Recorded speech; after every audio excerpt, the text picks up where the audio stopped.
Hi, my name is Peggy McConovich. I'm a volunteer with Paws Wakefield, and I foster a lot of cats. So I tend to have a lot of adults that are more difficult to place, and who I have here with me is Marble. So he is a 5-year-old short-haired orange boy with a great marbly pattern on his side. He was surrendered because he had gained so much weight that he started having some constipation issues. So his original mom couldn't deal with everything he needed to get through that. So we got him through. He's fine now on a good diet. He's healthy. And we're trying to get him to lose more weight. He started out at 24 pounds, and he's now just over 20, I think. So he's doing pretty good on that. He could use more exercise. He does like to play. He'll chase pull toys, and you can see he does like attention. He loves to be brushed. He will come up and sit by you and let you pet him all over. He is a little on the skittish side, though. He came in late as a kitten. He was born outdoors, so he's a little unused to some of the activity of human life. He does like other cats. He was originally with his brother, who died at a very young age, probably heart-related issue. He has been with kittens and done really well with them. He also has attached himself to an older lady who's also another foster at my house, and her name is Calista.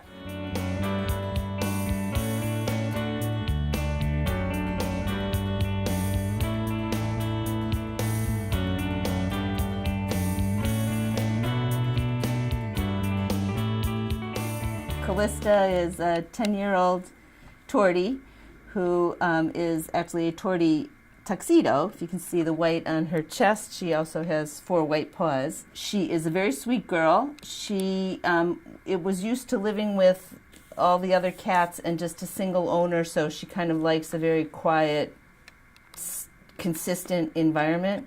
So she would be best with a quiet household. Because the two of them have kind of attached to each other, I'd love to get them adopted together. But if need be, Marble would probably be the easier one to place and attach to another cat, and we'll find Calista a nice quiet home. She doesn't play much, honestly. She is a lap cat. Once she settles in, she'll climb up on your lap for attention. Loves to be pet. She's just shies away from loud noises and unfamiliar people.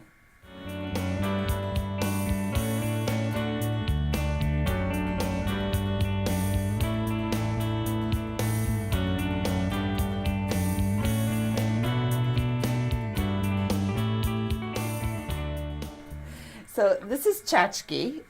She was originally named Thompson, I believe, because we found her in Stoneham on Thompson Road.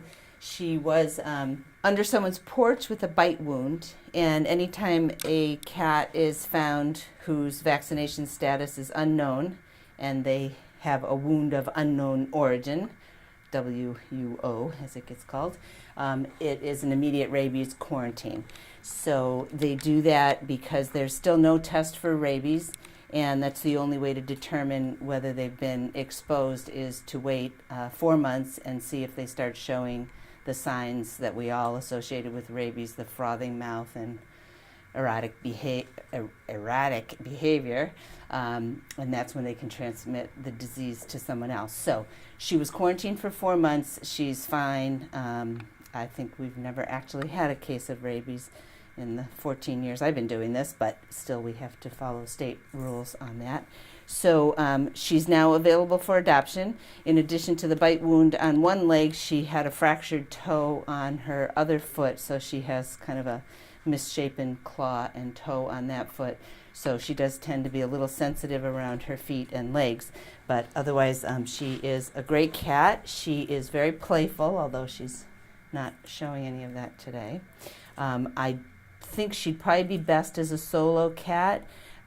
Primarily because she had to be segregated during the rabies quarantine but also cats that have been outdoors tend to become very distrustful of other cats. So it would probably be the best thing for her to just be a solo. She is about 12 years old, and we know that because this poor thing actually was microchipped, but the people who were registered to the microchip claimed that they had no microchipped cat. So they did not take her back. They actually lived in Western Mass, and we suspect that they probably just left her behind when they moved and no longer wanted her. So this is one of the things we often find with cats that are living their life outdoors is the bite wounds. And if organizations like ours weren't willing to do the 4-month rabies quarantine, they have to be destroyed.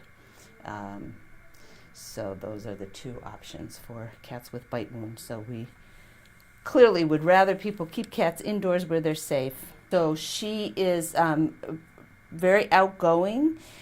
She's always right there when I come into her room, wanting attention, wanting to play. If I don't give her enough attention, she'll often kind of touch me with her paw on my leg or my hand to bring me back to get some more attention. She's not afraid of telling you when you've done something wrong, like trying to touch her legs or feet. So she would be best to be with adults who know cats and cat behavior.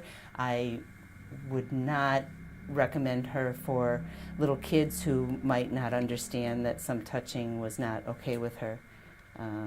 So solo home, adult home, and someone who knows cats would be best. She is healthy, no current problems, no medications.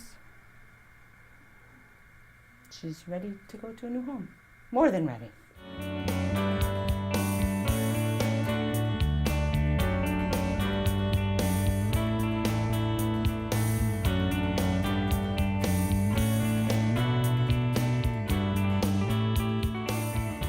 This is Smokey, who is our poster child for keeping your cat indoors at all times. Smokey was found 8 weeks ago today in Stoneham. Someone called us with a cat injured in the backyard. She could only use her front paws and was dragging her back end around. So we picked her up and we brought her to the vet. They did an x-ray and found that she had most likely been hit by a car. Her pelvis was fractured in 3 places. We brought her over to Mass Vet, and she spent the night there on fluids and support systems. She also was examined by specialists to determine whether she still was neurologically sound, which in her case primarily meant whether she was going to be able to have eliminative functions on her own. So they evaluated her and thought that she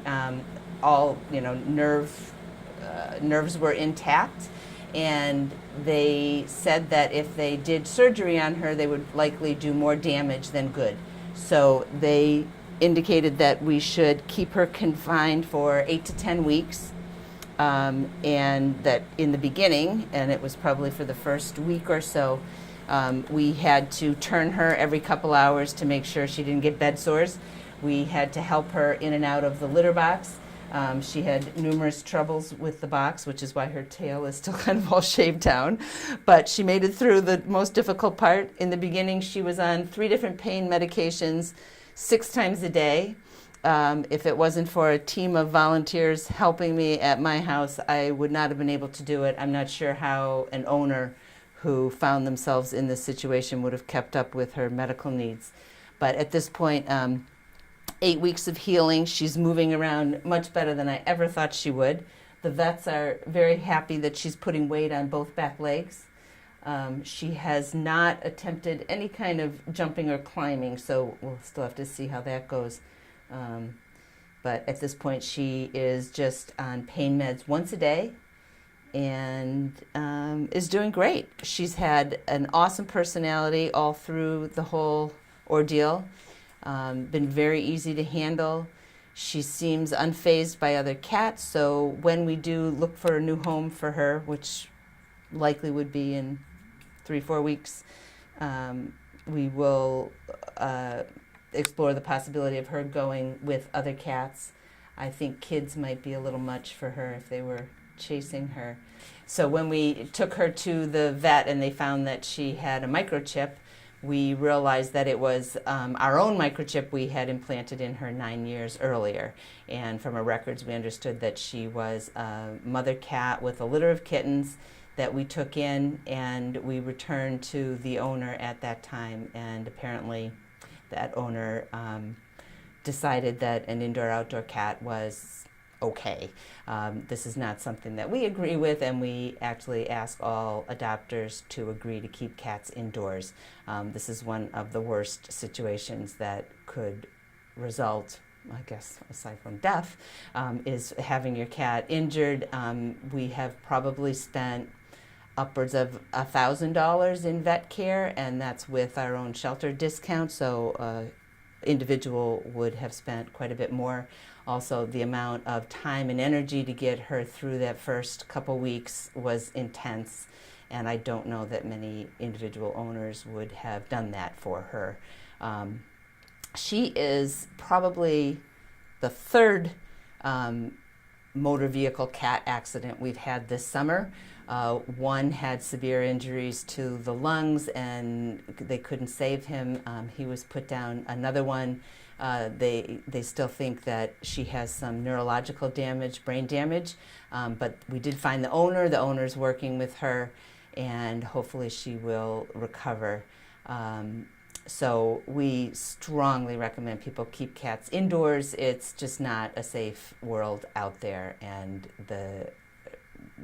what you can end up dealing with trying to save your loving pet is beyond what you could imagine.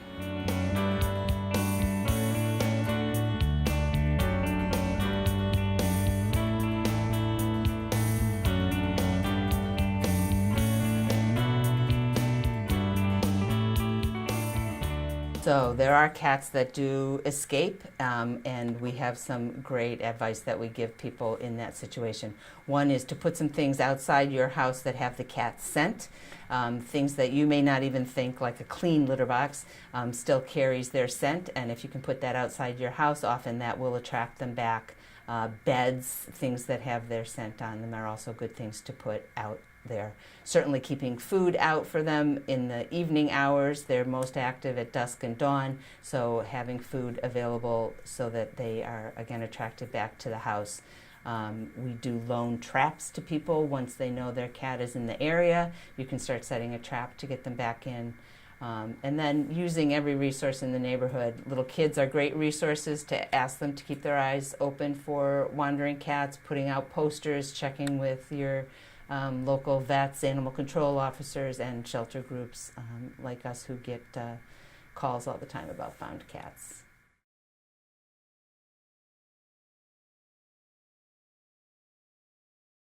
Being hit by a car or some other calamity. We had a cat recently that was being fed behind an apartment complex, and they just found it dead. They think that the management often puts out poison to keep down the population of raccoons. So the poisoning by accidental or purposeful means can happen. Accidents by cars, picked up by someone else who just wanted a cat and didn't think to get it checked at a vet for a microchip. So people rehoming it. We find cats that we advertise as found cats, but sometimes don't find the owners. So checking neighbors' garages and sheds, where sometimes they might run initially and then the neighbor closes the garage or the shed. Those would be places to check, along with dark spots underneath bushes and things.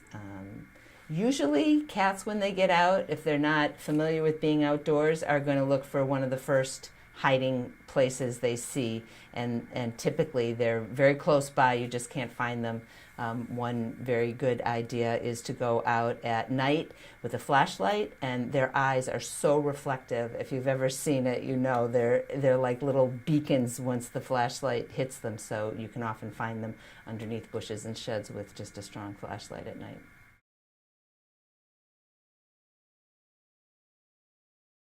So if you find a cat that is stray, ask around your neighborhood, make sure that it's not someone's cat nearby you. I would take it to a vet or a shelter who can scan for a microchip, and then call animal control, call any local shelters. Put out posters are good if you can do that, or find someone to help you do that. Are there any website resources? There are a lot of website resources. There's Found My Cat. They post both found and lost cats. So there's a lot of places online that do that as well. None with facial recognition, which I think someone is missing the boat there.